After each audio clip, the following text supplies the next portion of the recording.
Assalamualaikum warahmatullahi wabarakatuh. Waalaikumsalam warahmatullahi wabarakatuh. Innal hamdalillah nasta'inuhu wa nastaghfiruhu wa nu'minu bihi wa natawakkalu alayhi wa na'udzu billahi min shururi anfusina wa min sayyiati a'malina. May yahdihillahu fala mudilla lahu wa may yudlilhu fala hadiya lahu. Asyhadu an la ilaha illallah wahdahu la syarika lahu wa asyhadu anna Muhammadan abduhu wa rasuluhu la nabiyya ba'd. Allahumma salli wa sallim ala sayyidina wa maulana wa syafi'ina Muhammad wa ala alihi wa ashabihi walladzina ittaba'u bil ihsan ila yaumil qiyamah, amma ba'd. Qala Allah ta'ala fil Qur'anil Karim, innal ladzina qalu rabbuna Allah thumma istaqamu fala khaufun 'alaihim wa la hum yahzanun. Wa qala an-nabiy sallallahu alaihi wasallam, man tamassaka bis sunnati inda fasadi ummati falahu ajru mi'atis sahih, atau kama qala Rasulullah sallallahu alaihi wasallam. Gimana kabarnya bapak-bapak, sehatnya semua? Kita selalu berdoa semoga kita selalu sehat jasmani, sehat rohani kita, amin. Apalagi di bulan suci Ramadan ini, bagi orang beriman, maka hawanya ini memang hawa untuk meningkatkan amal. Yang dipikirkan bagaimana amal-amal kita meningkat setiap hari. Kalau ada yang tinggal, maka akan terasa sedih. Jangan sampai kita tinggalkan baca Qur'annya, zikirnya, tarawehnya, sholat malamnya, witirnya. Karena di bulan suci Ramadan ini adalah bulan yang penuh barokah, yang dicari-cari oleh para sahabat, yang ditunggu-tunggu oleh para sholihin. Dan mudah-mudahan termasuk kita yang digolongkan oleh Allah, termasuk orang-orang yang soleh. Amin. Sudah hari yang ke-8, masih awal-awal ini, jadi masih banyak kesempatan baca Qur'annya. Kalau masih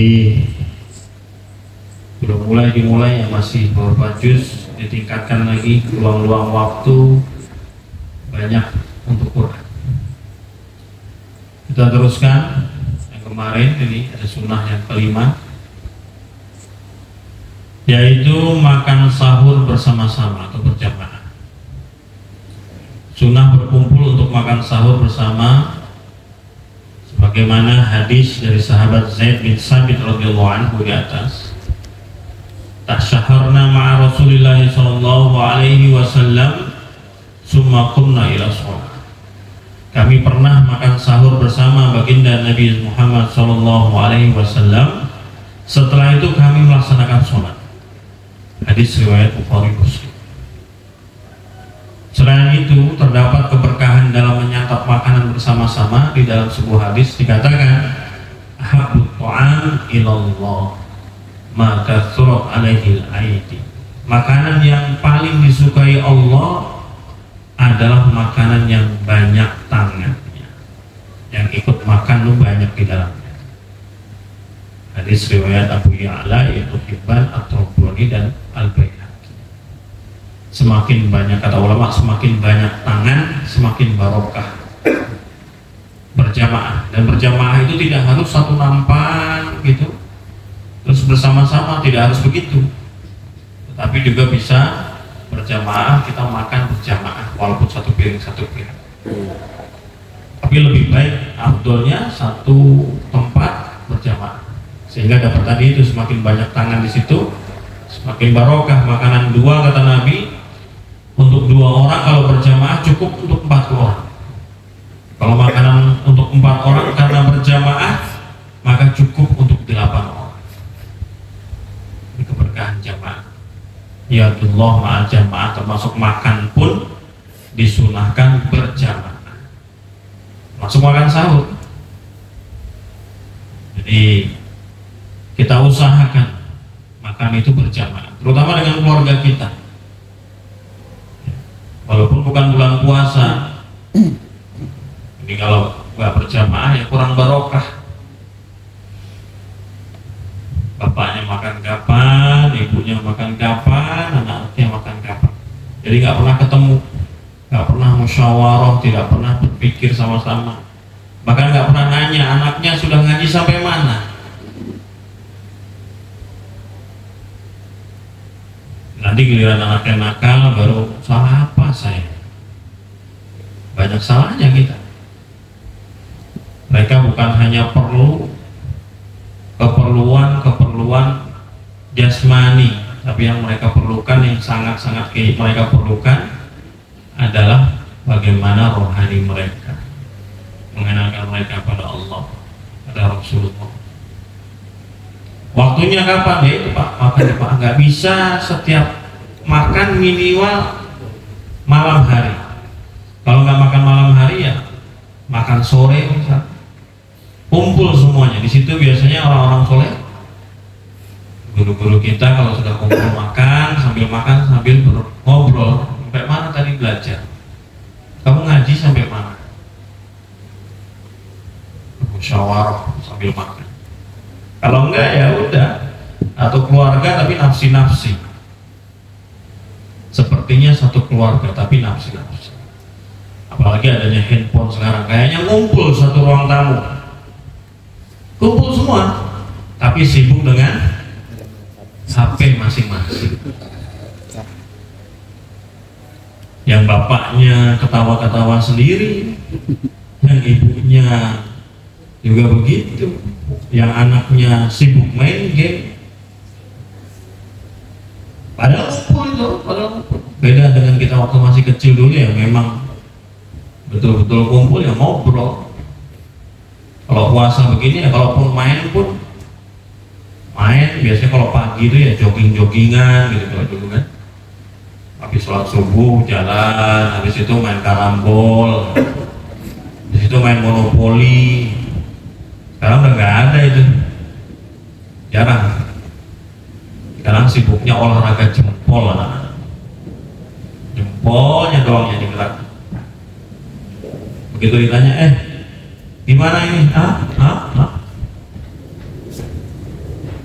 Telolet Pak. Anak kita kalau handphone terus jadi telolet.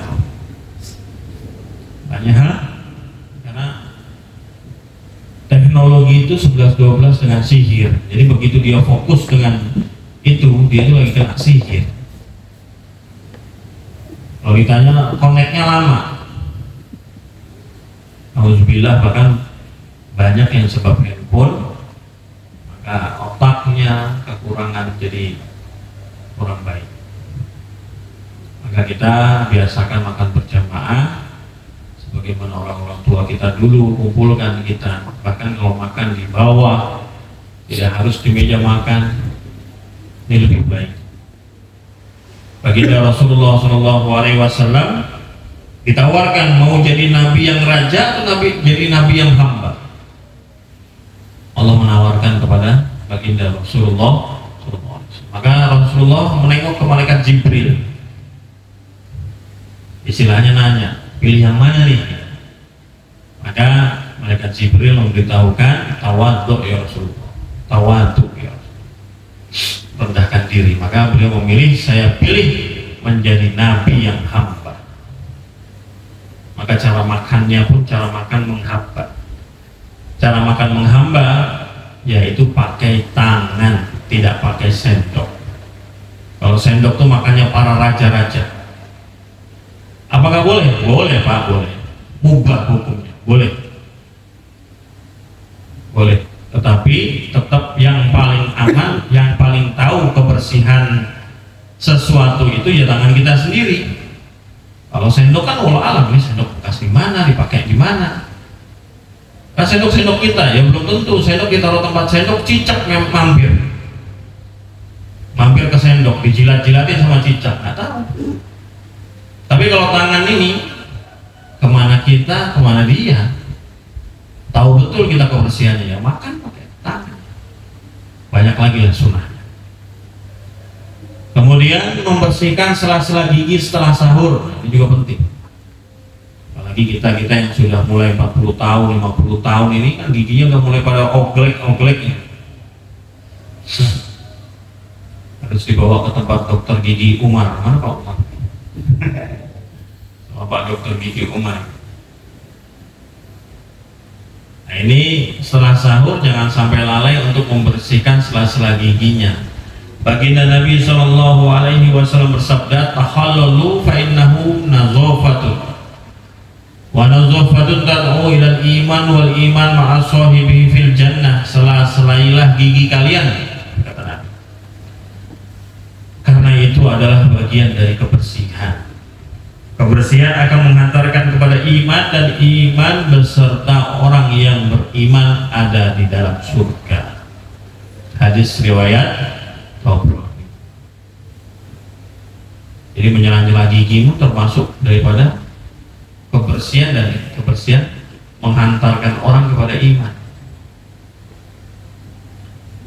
Orang beriman itu harus bersih, termasuk giginya.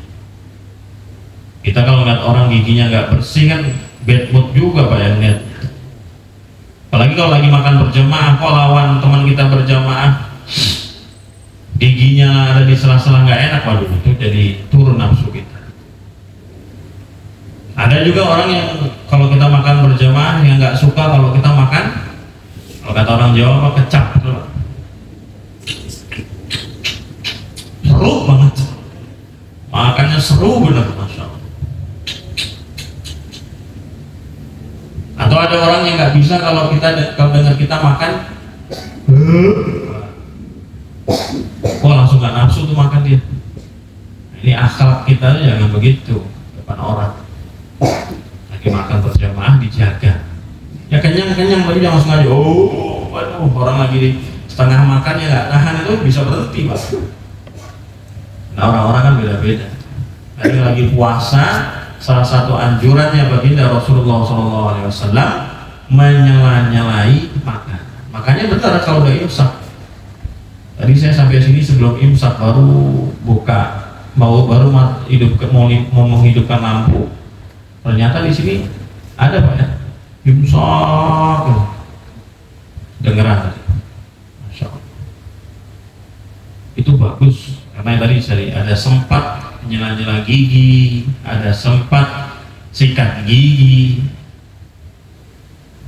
Dikatakan bahwa kesunahan membersihkan sela gigi lebih ditekankan bagi orang yang berpuasa dibandingkan kesunahan bersiwak. Padahal bersiwak saja pahalanya besar, ini lebih ditekankan karena untuk orang yang puasa. Kalau dagingnya masih nyimpen di gigi kemudian kita sholat subuh, takut lagi sholat itu daging keluar, mau dibuang mubazir, ditelan batal Pak. Harus dijaga. Makanya kalau di celah-celah itu diperiksa dulu. Kalau kita habis sahur terus tidur ya sudah masalah. Segera berbuka puasa, kesunahannya kemarin sudah sedikit kita terangkan. Disunahkan bagi yang berpuasa untuk segera berbuka setelah meyakini masuk waktunya maghrib. Baginda Nabi SAW bersabda, "La yazalun nas bi khairi ma'ajjal fitr." Manusia akan senantiasa berada dalam kebaikan selama mereka segera berbuka. Hadis riwayat Bukhari Muslim. Bahkan di sini Allah Subhanahu wa taala berfirman dalam hadis qudsi, "Ahabbu ibadi ilayya ajaluhum fitra." Sesungguhnya hamba yang paling aku cintai adalah yang paling segera dalam berbuka. Hadis riwayat Ahmad dan Tirmizi. Tentu kesunahan ini berlaku jika kita tak yakin waktu masuk maghrib. Ya, kemarin kita bahas beda 1 menit 2 menit. Keyakinannya gimana? Kalau yakin memang sudah masuk ya sudah, bismillah. Itulah segeranya. Karena dulu patokannya bukan pakai jam, dulu patokannya pakai langit. Waktu maghrib itu. Nah, sekarang pakai jam ya, silakan. Karena kalaupun itu jam Tangerang, sekarang 18, buka puasa 18, 15 ya, 14 sekarang ini. 13. Di awal kan bener ya jadinya. Nah, itu sekarang Tangerang mana? Ntar kalau diragu-ragukan jadi begitu, Tangerang mana? Kabupaten apa kota? Gitu. Udah bingung aja lagi. Jadi nggak usah ragu-ragu, kalau memang yakin imsakiahnya segitu, terus kemudian kita lihat di langit memang sudah waktunya, ya sudah. Kemudian hadis sunnah ke-8, berbuka dengan rutok kurma muda. Berbuka dengan kurma muda. Sunnah untuk berbuka dengan rutok kurma muda jika tersedia. Apabila tidak ada, maka sunnah berbuka dengan kurma kering. Kurma yang sering kita sekarang ini, kurma kering itu, kalau rutok ya kuning-kuning itu masih muda ya, itu lebih enak itu biasanya. Kalau nggak ada juga baru buka dengan air. Baginda sahabat Anas radhiyallahu anhu, beliau mengatakan karena Rasulullah sallallahu alaihi wasallam yuftiru ala rutabat qabla an yusalli. Fa ilam takun rutabat fa ala thamarat. Fa ilam takun hasawatin min ma. Rasulullah sallallahu alaihi wasallam berbuka sebelum melaksanakan sholat maghrib dengan beberapa butir rutok kurma muda. Jika tidak ada, maka beberapa butir tamar kurma kering. Jika tidak ada, maka dengan beberapa hirup air. Hadis riwayat Abu Daud dan Tirmidzi.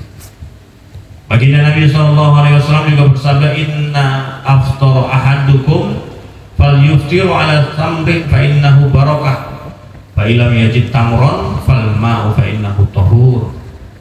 Jika seorang dari kalian berbuka, berbukalah dengan kurma, karena kurma itu adalah berkah.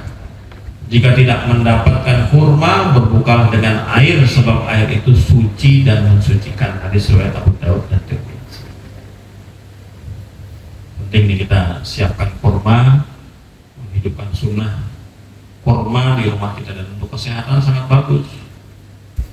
Siap saat makan dengan kurma sunnah, pakai gorengan wajib. Ya pasti.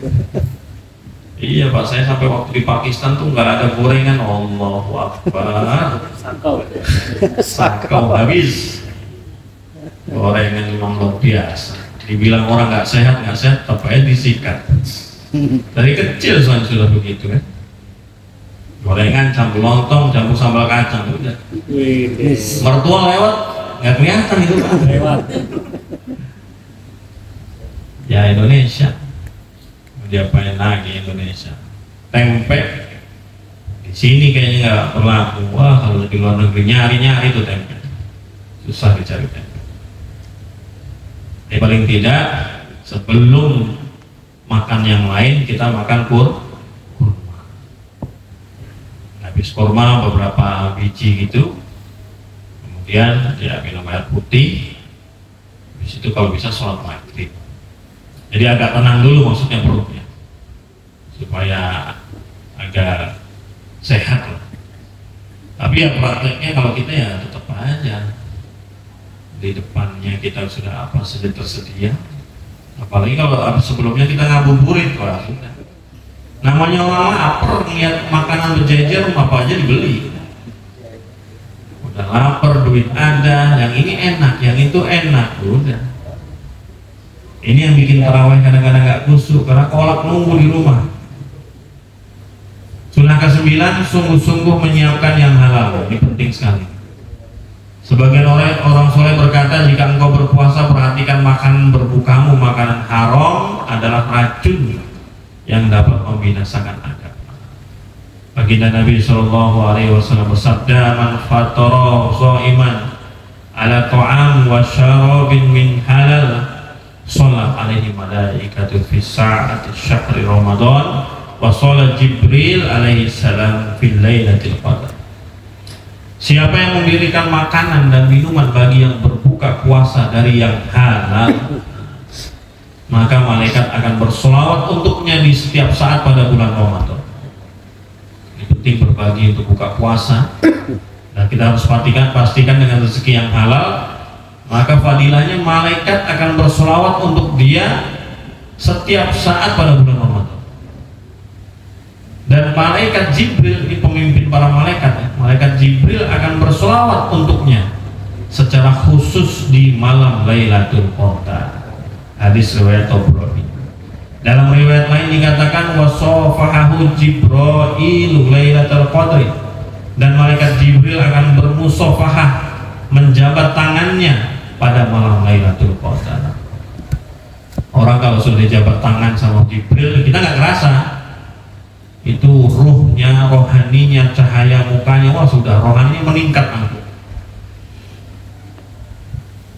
Dan Allahumma nawwir qalbi wa jasadi. Kalau sudah disalamin sama Jibril, bernur dia. Pastikan kalau kita berbagi dari rezeki yang halal. Halal atau haram ya kita sendiri yang tahu. Gimana kedudukan kita dapatkan harta ini, gimana cara dapatnya, harus halal. Setelah dapat, gimana cara mengeluarinnya pun juga harus halal. Kalau enggak, nanti ada perhitungannya di akhirat. Kata Sayyidina Ali radhiyallahu anhu, yang haram diazab, yang halal dihisab. Itulah dunia.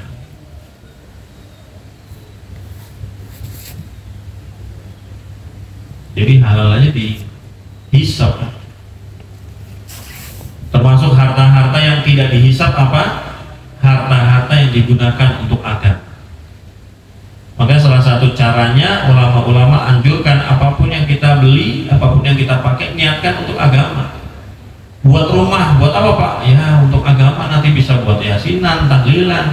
Kalau perlu, kalau ada acara majelis taklim, boleh di rumah saya. Digunakan rumah untuk agama. Siap menerima tamu kapan saja, sebagaimana Nabi Ibrahim alaihissalam. Beliau kalau makan pasti nyari teman, nyari orang supaya barokah. Kalau kita kadang-kadang kebalikan, didatengin orang malah maunya lari aja terus. Assalamualaikum, ngumpet dia. Ada bapaknya. Tadi kata bapak di dalam nggak ada. Wah anaknya kurang kompak ya. Kata bapaknya berarti ada di dalam. Orang silaturahim ke rumah kita langsung alhamdulillah. Orang-orang dulu tuh kalau sudah sebulan nggak datang orang ke rumah, dia risau, ada apa rumah saya ini? Kok nggak datang berkah? Tamu itu berkah. Kok nggak datang keberkahan ke rumah saya? Ada apa di rumah saya? Salah apa saya? Kok nggak ada yang bertamu ke rumah saya? Kalau kita malah kalau perlu ditutup rapat supaya tamu tidak datang. Kemudian sunnah ke-10 berdoa ketika berbuka. Doa ketika berbuka merupakan salah satu doa yang dikabulkan. Baginda Rasulullah SAW bersabda, salah satu la turaddu da'watuhum al-imamul adil wa sha'imul hina yuftir wa da'watul madlum. 3 orang yang tidak akan ditolak doanya, nggak akan ditolak. Yang pertama adalah imam yang adil. Ya, imam yang adil seperti Sayyidina Umar radhiyallahu anhu, saking adilnya pernah Madinah gempa bumi. Madinah gempa bumi, Sayyidina Umar keluar dari rumahnya, beliau hentakkan kakinya. Wahai bumi, apakah Umar kurang adil? Langsung berhenti Pak Bumi. Jadi kalau sudah khalifah, amirul mukminin, pemimpin yang adil, yang takut kepada Allah, bumi pun berkhidmat kepada mereka. Jadi dari cucunya juga Sayyidina Umar bin Abdul Aziz, ketika di zamannya sampai serigala dengan domba makan dengan satu kolam. Jadi domba itu nggak dimakan sama serigala, akrab. Di zamannya kepemimpinannya cucunya Sayyidina Umar, yaitu Umar bin Abdul Aziz. Sampai-sampai umat waktu itu ketika melihat serigala makan domba, maka umat itu mengatakan innalillahi wa inna ilaihi raji'un. Kenapa? Ini domba sudah dimakan sama serigala, berarti Umar bin Abdul Aziz sudah wafat. Ternyata benar. Begitu wafat langsung berubah lagi. Imam Adil ini sangat penting. Doanya dia tertolak. Kemudian yang kedua adalah orang yang berpuasa ketika berbuka. Makanya penting Pak, habis makan ya, sebenarnya seperti saya sampaikan, makan dulu baru doa. Makan dulu baru doa. Hadis. Kemudian yang ketiga, dan doa orang yang dizolimi. Kalau kita dizolimi, cepat angkat tangan. Tapi angkat tangannya bukan untuk mencelakakan yang zolimi kita. Kalau kita dizolimi sama orang, doa mencelakakan orang yang menzolimi kita itu biasanya cepat makbulnya Pak. Ada orang zolim sama kita, wah ini kesempatan nih saya dizolimi nih, doa saya makbul, ya Allah patahkan kaki dia ya Allah. Jangan. Itu biasanya kalau yang doa-doa jelek gitu cepat itu kabulnya. Tapi kalau doa-doa yang baik, kalau kita dizolimi, doa. Dizolimi kan macam-macam modelnya kan, macam-macam. Dizolimi bukan berarti harus ditindas secara kekerasan, belum tentu.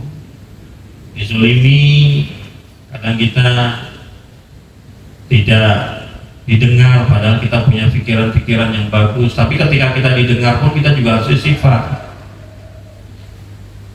Tidak didengar, macam-macam zolim itu. Kita sudah menghutangi, ternyata yang hutang lebih galak daripada yang ngutangi, itu zolim. Modelnya sekarang kan begitu, sudah hutang, yang hutang lebih galak daripada yang hutang. Nanti dulu apa? Lagi belum ada ini, masya Allah, galakan dia ya. Maka jangan sia-siakan kesempatan ini terbuang sia-sia. Untuk mendapatkan kesunahan, ia bisa berdoa dengan doa apa saja. Akan tetapi yang lebih utama adalah berdoa dengan doa yang dipanjatkan oleh baginda Nabi SAW. Di antaranya adalah ini yang lebih masyhur ya. Yang lebih masyhur ini, yang lebih sahih. Zahabat zoma wabtalal uruq wa tabatal ajad insyaallah. Telah hilang dahaga. Makanya kan minum dulu atau makan kurma dulu baru doa, karena artinya telah hilang dahaga, telah basah urat-urat, dan telah ditetapkan pahalanya insyaallah ta'ala. Hadis riwayat Abu Daud dan Nasai. Kemudian dari riwayat Allahumma laka sumtu wa ala rizqika aftartu. Kemudian juga ada lagi riwayat alhamdulillahilladzi a'anani fasumtu wa razaqani faftartu. Doa dari sahabat Abdullah bin Amr juga ada, Allahumma inni as'aluka bi rahmatik allati wasi'at kulla syai'in an taghfirli. Artinya di sini ulama mengatakan doa Nabi ada beberapa macam, tidak diikat. Maka setelah kita Allahumma laka sumtu, buka dulu kemudian Allahumma laka sumtu yang sudah kita hafal itu nggak apa-apa, lanjutkan saja. Kalau bisa menghafal yang ini lebih bagus. Zahabat zoma itu wabtalat uruq wa sabatal ajr insyaallah. Habis itu ya Allah, ya Allah, ya Allah, ya Allah. Itu jangan disia-siakan. Itu makbul.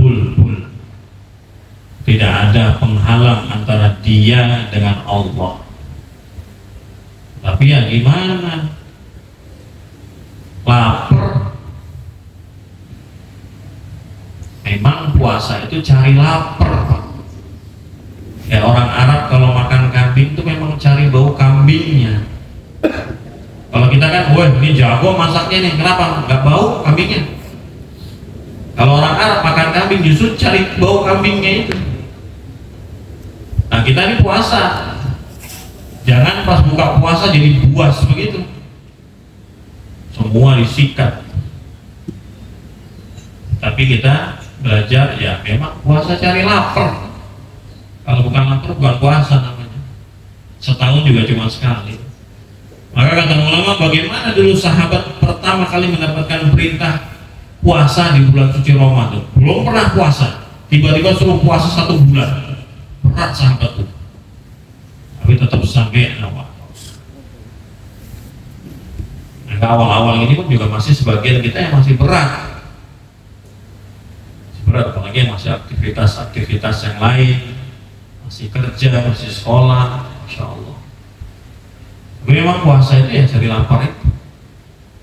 Tetapi di hadis yang lain, baginda Rasulullah SAW, beliau bersabda, sumu wa tasihu, puasalah kalian maka sehat kalian. Ya karena tadi itu buka puasa gak langsung jor-joran, kalau bisa makan itu setelah taraweh, kalau bisa dianjurkan para ulama makan untuk buka puasa jangan yang berat dulu. Tapi yang namanya orang Indonesia, walaupun udah makan lontong, sudah makan gorengan, dia bilang belum makan itu, nggak nendang kalau belum makan nasi. Tapi alhamdulillah sekarang sudah banyak arahan-arahan dari dokter, dari orang-orang yang ahlinya, bahwa mengurangi karbo supaya lebih sehat.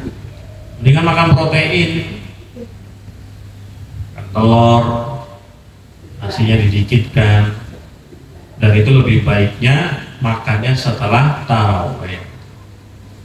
Lebih bagus seperti itu supaya sehat.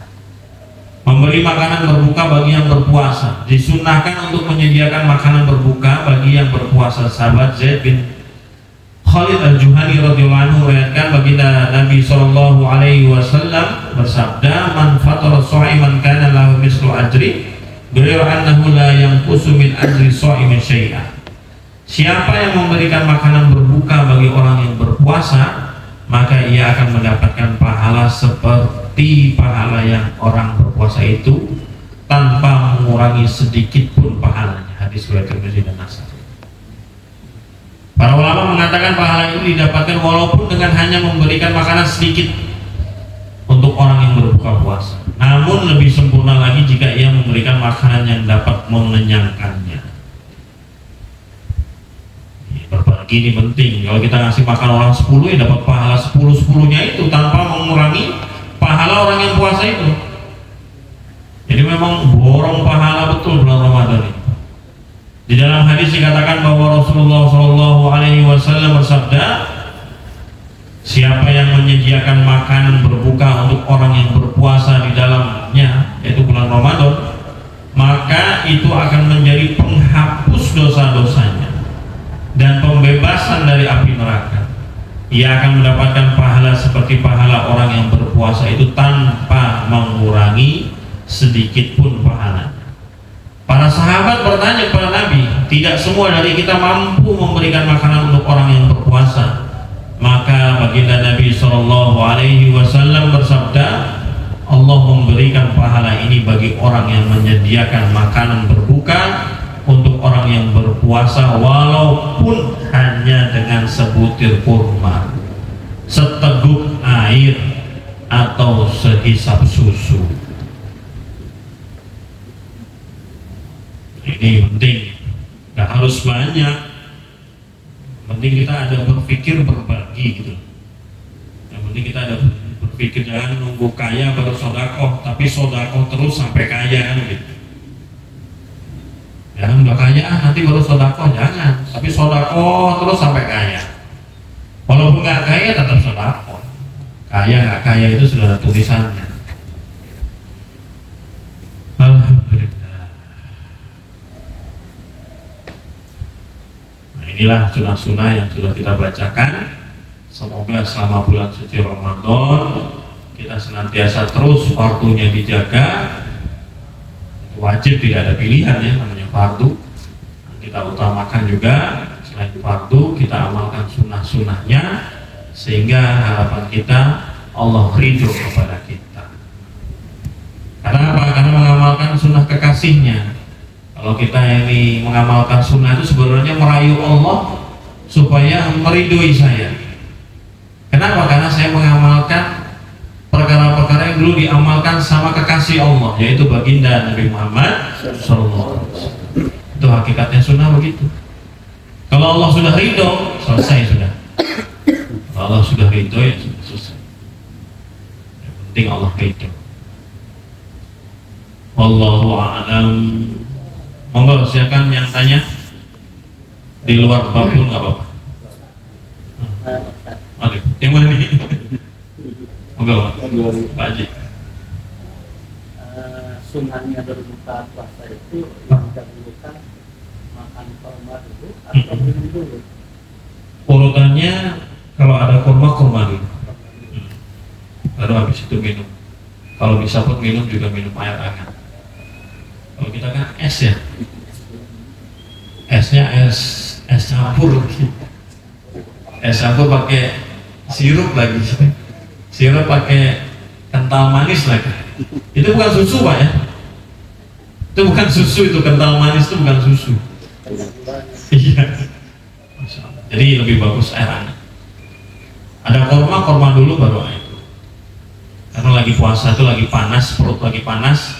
Kalau kenal perut lagi panas dikasih siram air dingin bisa bahaya. Jadi lagi panas, kurma itu juga mengandung panas ya. Maka dimakan supaya tidak langsung kaget perut. Baru diguyur dengan air hangat. Usahakan seperti itu. Begitu juga sahur. Lebih baik begitu. Gitu aja. Ya. Kita kan berbagi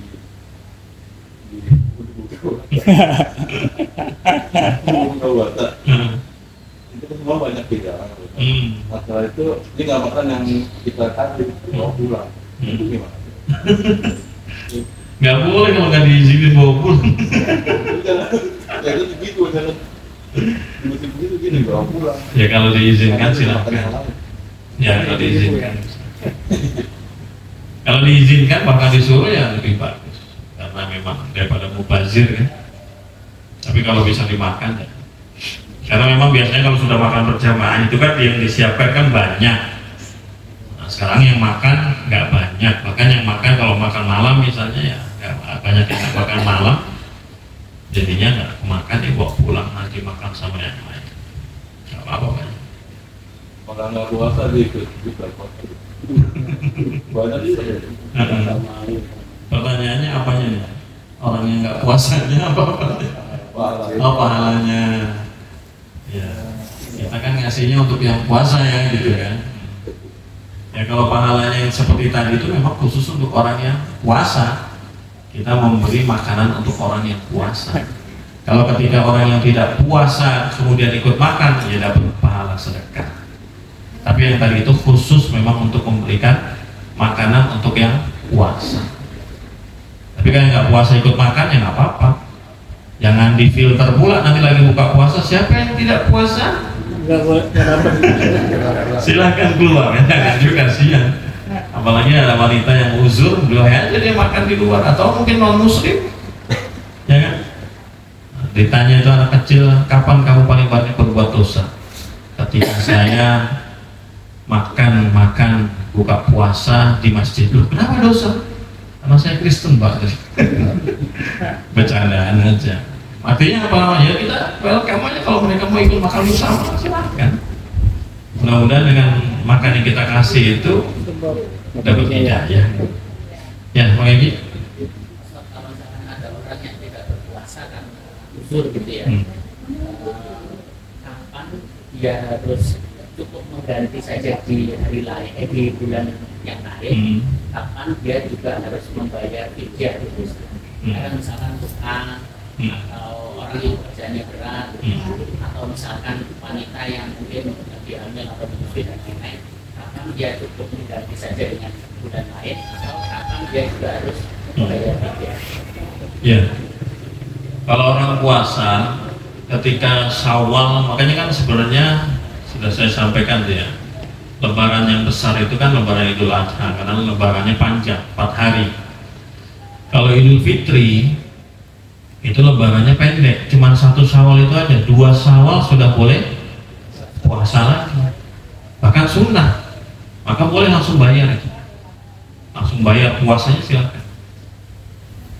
Kemudian kalau nggak bicara masalah tukang atau pekerja-pekerja keras, ini juga niatnya pagi harus setiap pagi atau setiap sahur dia ikut sahur Pak. Saya sahur, saya puasa, harus niat puasa. Kalau nanti udah nggak kuat baru nggak puasa, harus begitu. Tapi ini sengaja nggak puasa terus, itu hukumnya dia sudah mengukur kekuatan dia tanpa minta pertolongan sama Allah. Banyak kok teman-teman kita juga yang tukang di pesantren kita dulu juga yang garap tukang tuh orang-orang soleh puasa, alhamdulillah, karena dia minta ya Allah kuatkan. Tapi kalau mau udah nggak kuat tapi ini pekerjaan juga wajib, ya itu baru boleh. Apapun itu pekerjaannya harus niat puasa dulu. Kalau pertengahan hari kemudian tidak kuat baru batalkan puasanya. Tapi bukan setar langsung sebulan ngebleng nggak puasa, mentang-mentang nggak kuat gitu. Harus niat dulu, semoga Allah kuatkan saya gitu kan harapannya. Kalau tidak kuat baru dibatalkan. Tapi nanti ketika sudah Syawal boleh langsung dibayar. Nah, tadi kemudian kalau yang fidyah, pertama, kalau tahun kemarin yang batal puasa kemudian tidak dibayar, ketemu lagi sekarang Ramadan, nanti setelah Ramadan dia bayar utang puasa yang dulu, itu bayar utang yang 1 hari tetap biasa dan ditambah bayar fidyah 1 mud setiap 1 puasa. Itu bagi yang tadi dia dosa besar, bukan dosa besar, dia berdosa. Istri kita atau kita mungkin yang dia tahun kemarin belum bayar utang, kemudian lari 11 bulan dikasih kesempatan nggak dibayar, berarti dosa. Kemudian tahun depan bukan berarti itu lunas, enggak, tetap utang itu. Tapi karena kelalaian tadi, tambahannya bayar 1 hari puasa 1 mud, sekitar 6,7 ons atau 7 ons kurang lebih per hari. Nah kalau untuk wanita, misalnya wanita yang menyusui, ya intinya menyusui atau hamil, maka dia wajib qadha, itu intinya wajib qadha. Nah qadha dengan fidyah, nah itu tergantung. Kalau dia, ini Imam Syafi'i ya, pendapat Imam Syafi'i, kalau dia membatalkannya karena khawatir untuk diri dia, maka qadha saja. Tapi kalau dirinya kuat, sebenarnya saya kuat kok puasa, tapi anak saya ini kasihan, saya khawatir sama anak saya, maka dia qadha juga, fidyah juga. Terus gimana kalau itu ceritanya apa, Buya Yahya, ada orang wanita selama 40 tahun nggak pernah puasa, wanita solehah nggak pernah puasa. Kenapa? Karena hamil menyusui, habis itu hamil lagi menyusui, anaknya 16. Nah itu nyata. Jadi setiap Ramadan dia nggak bisa puasa, brojol lagi. Habis hamil nggak puasa, habis itu nyusui lagi, habis itu hamil lagi. Begitu terus, jadi nggak bisa puasa Ramadan. Nah, orang-orang begini kan jadi khusus. Kalau dia qadha juga nggak sempet. Orang begini baru fidyah. Bahkan di zaman Nabi, ketika ada melanggar sesuatu, kemudian dia harus pertama harus puasa 2 bulan, kata sahabat, saya nggak puasa 2 bulan, Nabi 1 bulan aja puasa Ramadan yang wajib saya nggak kuat. Ya kalau begitu kamu harus memerdekakan budak. Nah, saya juga orang miskin. Nah kalau gitu kamu kasih makan orang miskin. Saya di kampung saya orang yang paling miskin saya, Nabi. Akhirnya Nabi ngambil korma 1 karung begitu, kasih, udah ini buat kamu aja. Ya gimana Nabi yang paling miskin, puasa nggak kuat, itulah dimudahkan saja. Itulah waktu-waktunya bayar fidyah. Tapi kalau kita ya sebaiknya secepatnya. Kalau untuk orang yang keluarga kita yang lansia, tidak harus nunggu selesai bulan Ramadan.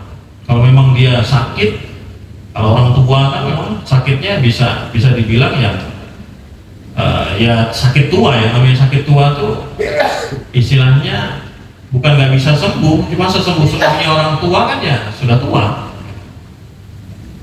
Maka orang yang seperti ini kok nggak kuat puasa, maka langsung boleh dibayar fidyah aja. Tidak harus nunggu selesai Ramadan, nggak harus nunggu selesai, langsung bayarkan aja fidyah. Gitu, kalau ini. Fidyah ukurannya berapa? Tadi sekitar 7 on.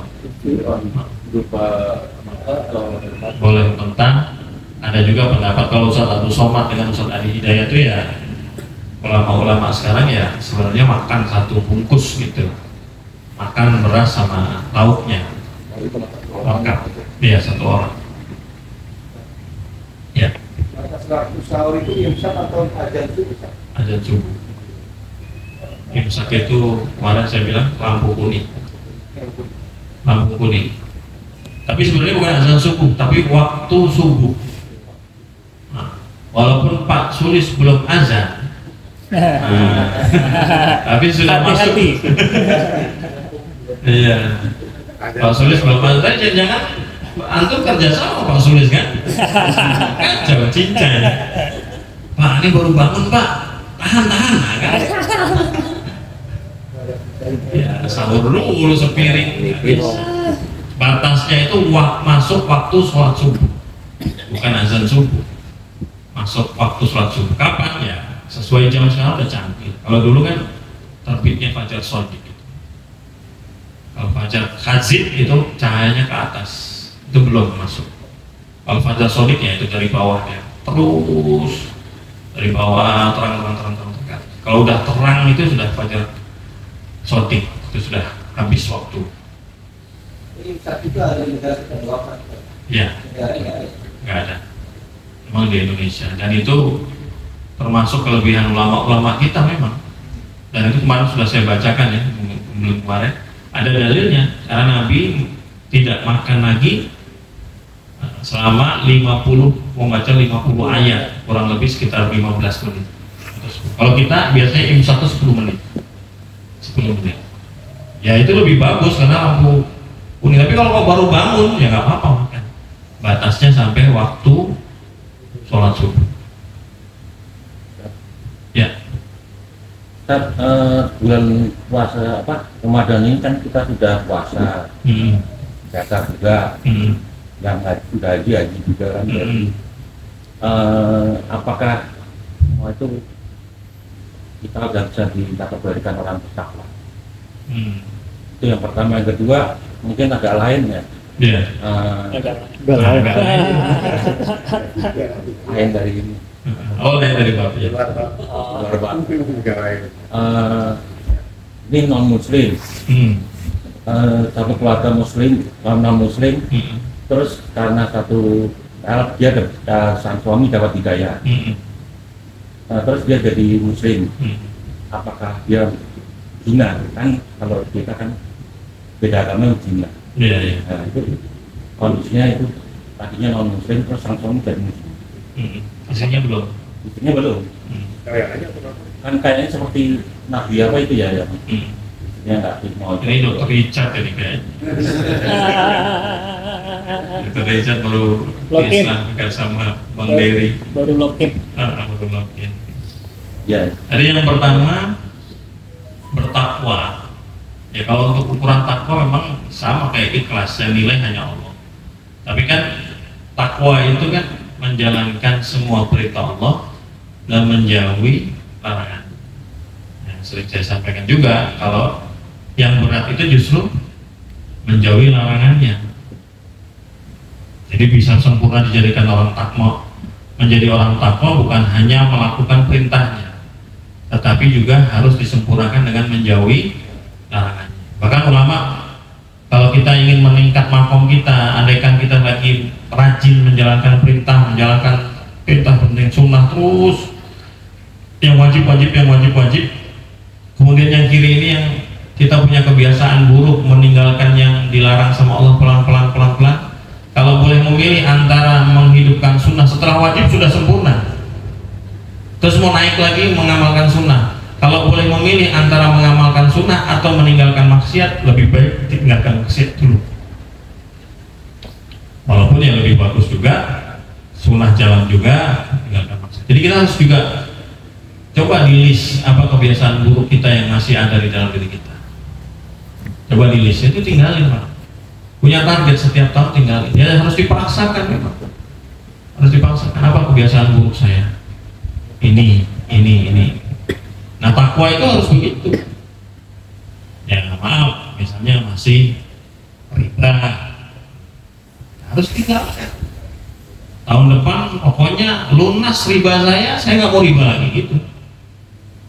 Jangan udah janji ya kayak tobat sambel, ya, ntar ambil lagi. Enak rasanya tapi emang enak.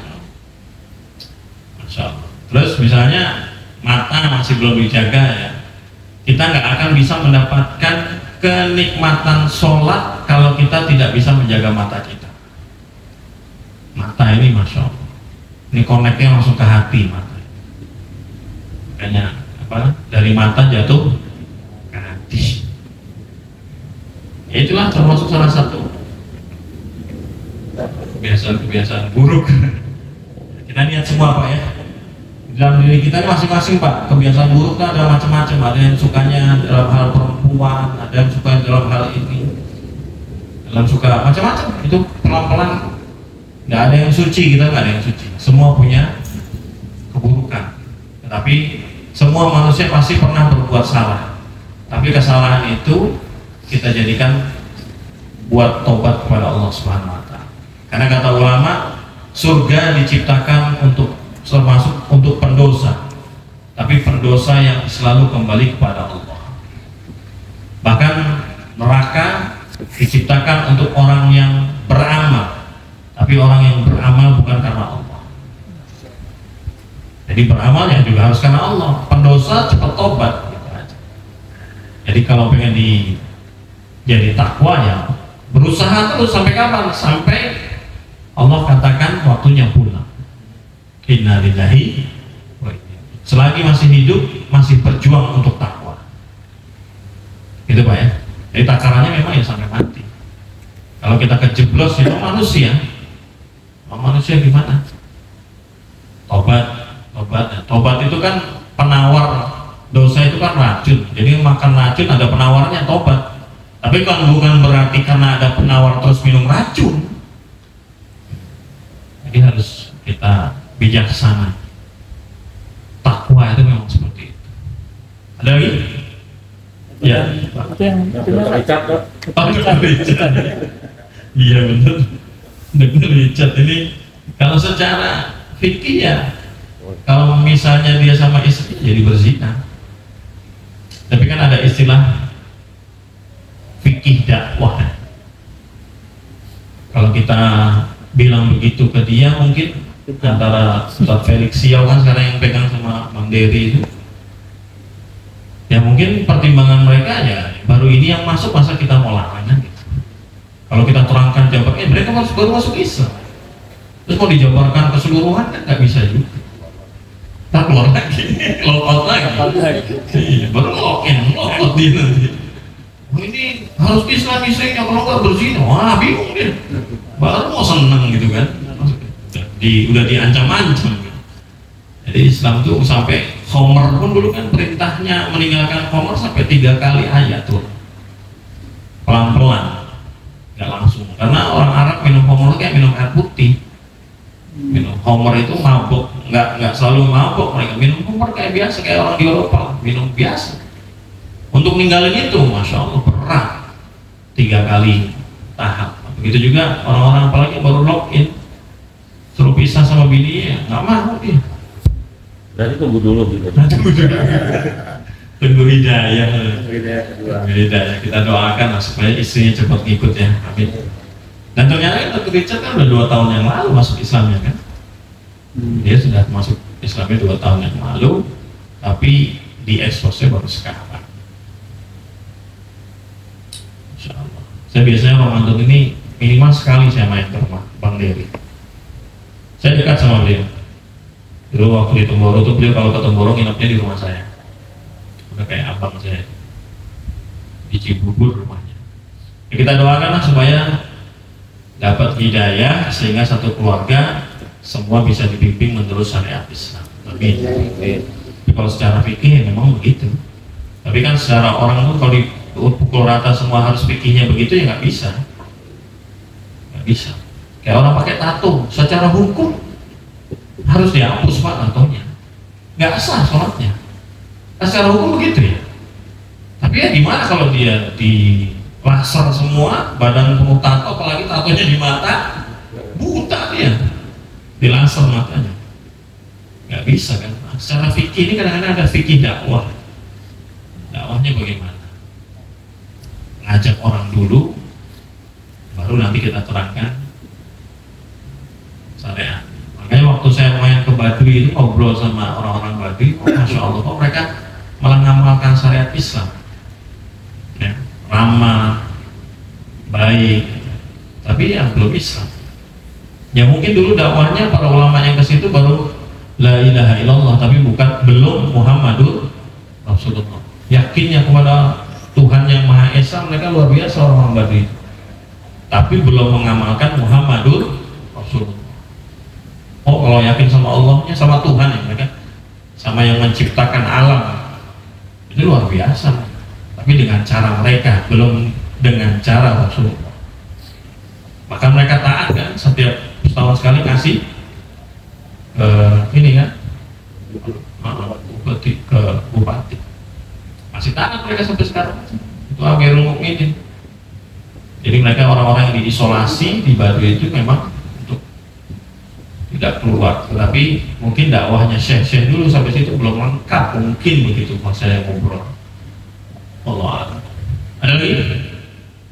Nah, siapa dulu nih? Pak Ian dulu yang ngomong. Saya dulu. Ya, Pak Ian. Poin 2. Misal kita punya usaha kuliner makanan, Bos. Nah, Tapi bukannya sebelum maghrib. sebelum aktif. Kita sendiri puasa atau karyawan kita puasa gitu. Tapi melayani orang yang tidak berpuasa. tidak berpuasa. Nah, bagaimana itu rezeki kita gitu, Bos. Kalau memang yakin tidak berpuasa makan di situ ya nggak boleh.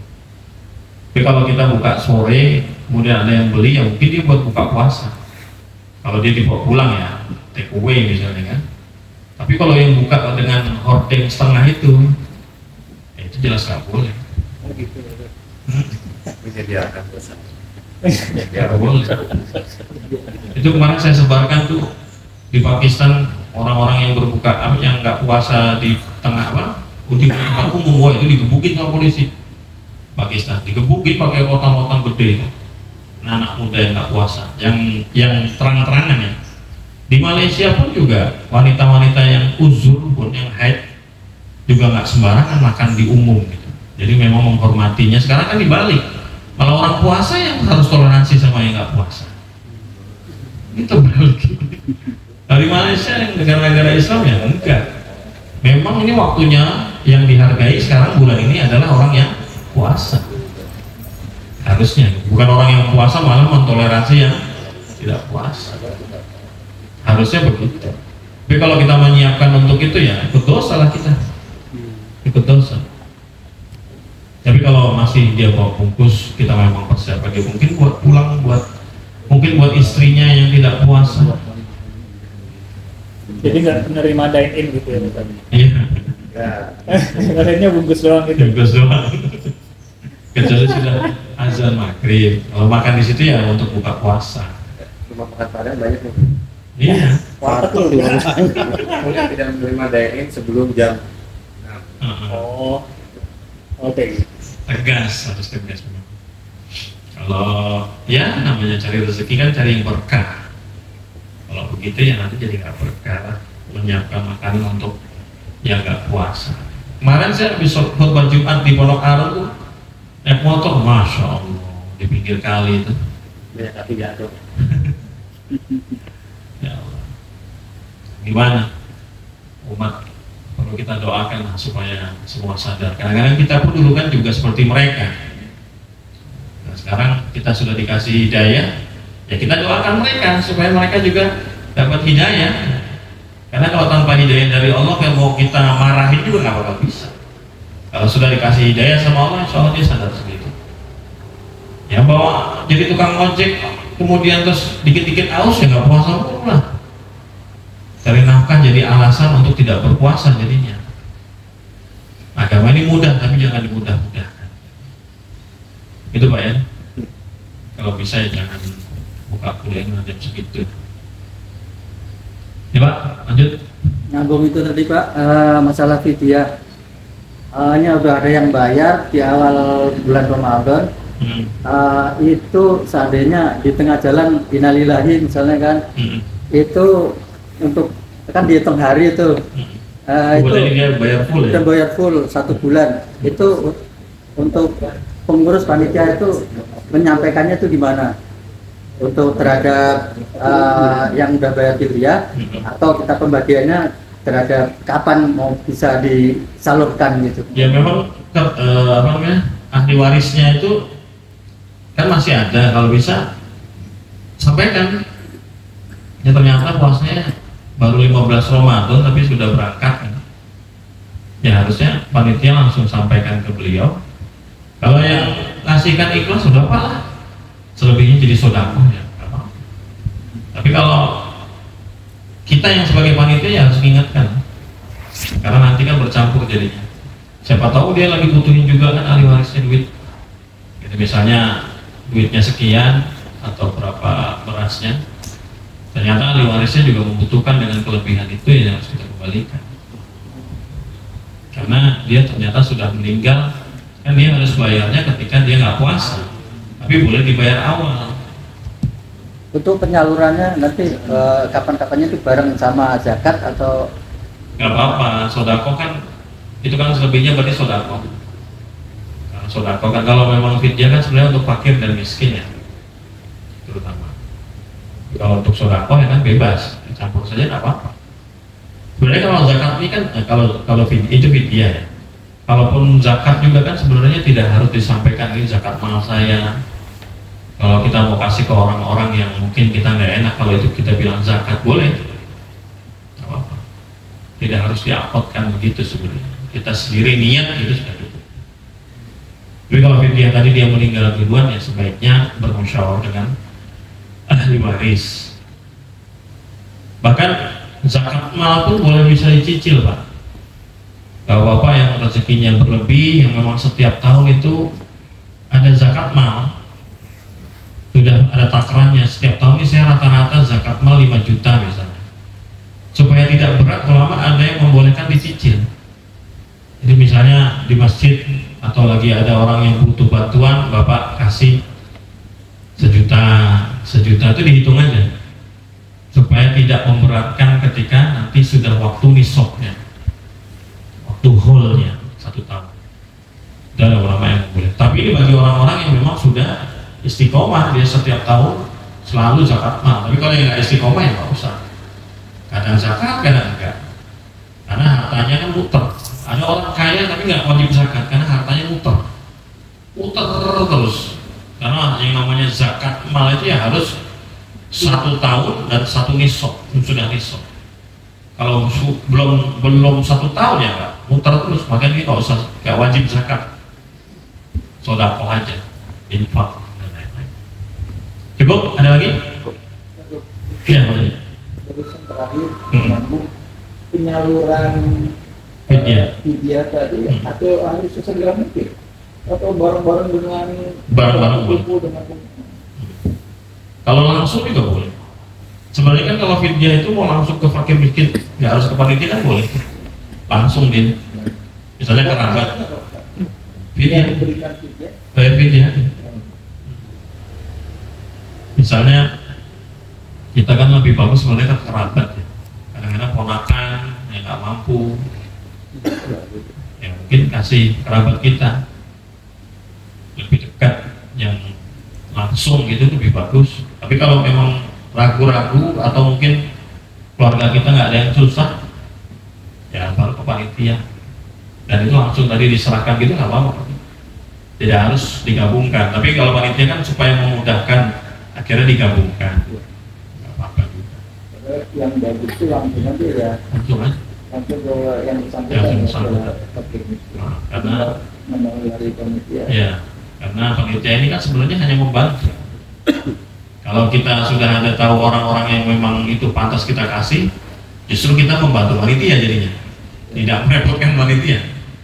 Panitia ini hanya membantu orang-orang yang memang sibuk dia, dan dia ragu-ragu lah kasih. Dia tidak tahu ilmunya, dia tidak tahu ini mau dikasih ke siapa, takut salah sasaran, maka panitia siap membantu. Tapi kalau akhirnya dia tahu, justru dia membantu panitia. Panitia nggak repot kan bagi-baginya.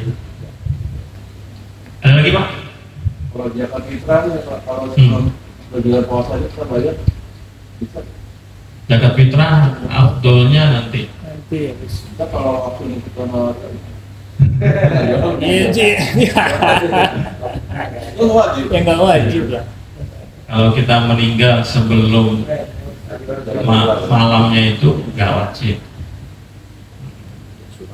zakat fitrah. Coba nanti minggu depan saya ingatkan lagi kalau saya ragu ya. Jadi ada dua bab itu, antara yang lahir sama meninggal zakat fitrah.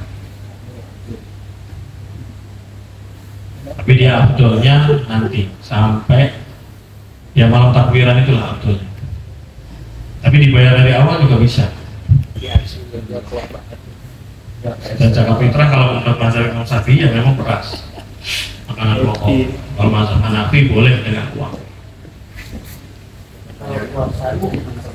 Puasa untuk kalau yang lagi puasa tanggal 15 nggak ada yang meninggal puasanya. Oh nggak apa-apa. Maksud enggak? Dia sudah meninggal. Karena orang yang wajib berpuasa adalah orang yang hidup kan gitu. Kalau sudah meninggal kewajibannya sudah gugur. Ada pendapat Harus dibayar. Kadang-kadang bayar pakai beras. Bahkan sholat ya, ada juga kan di kampung-kampung itu sholatin berjamaah untuk hati-hatian sebagian ulama. Kalau Ramadan ini memang termasuk saya, itu kalau ada dengar saudara orang-orang baik sakit itu termasuk agak takut, karena orang baik ini biasanya meninggalnya ya Ramadan ini. Ramadan ini banyak orang-orang yang baik, orang-orang yang soleh dipanggil oleh Allah Subhanahu Wa Taala. Kadang-kadang ketakutan kalau dengar guru, dengar orang-orang soleh teman sakit bulan Ramadan, sakit keras, aduh, masya Allah ini takut diberangkatkan. Kalau dia enak, kita ini yang ditinggal. Kalau dia enak mati dalam keadaan Ramadan, insya Allah syahid. Mudah-mudahan kita juga dijemput sama malaikat Israel ketika bulan suci Ramadan. Cukup? Cukup ya? Insyaallah, semoga Allah Subhanahu Wa Taala terima ngaji kita pagi. Subhanallahumma wa bihamdika, asyhadu an la ilaha illa anta, astaghfiruka wa atubu ilaik. Wassalamualaikum warahmatullahi wabarakatuh. Waalaikumsalam.